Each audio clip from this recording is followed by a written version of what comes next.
One of the things that I think women need to be aware of is if you have a history of picking the wrong men, being drawn to the wrong men, and this is not taking the responsibility off the men for being jerks, but just looking at yourself for a second, and that you've consistently been getting in relationships with men who don't treat you well, we can often convince ourselves that, oh, if we just found a guy that treated us well, then everything would be fixed, everything would be solved. And look, women do respond to how men show up.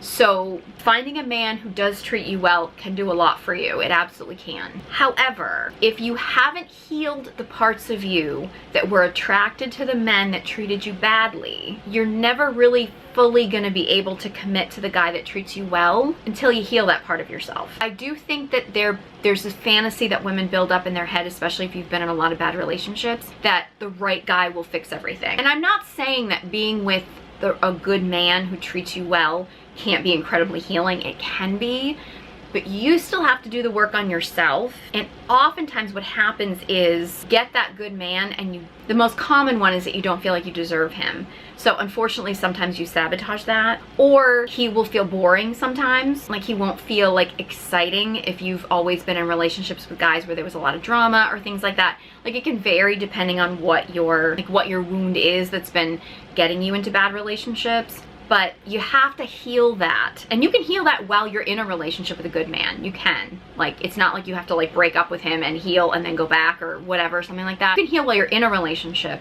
but it's still important to do the healing work, because unfortunately, if you have been drawn consistently to bad relationships, getting in a good one can be great. And I would never discourage anybody from being in a good relationship. But if you haven't healed the parts of yourself that were drawn to the bad relationship, you might end up doing something that could destroy the good relationship, because your nervous system isn't used to that. So you have to do that healing work yourself.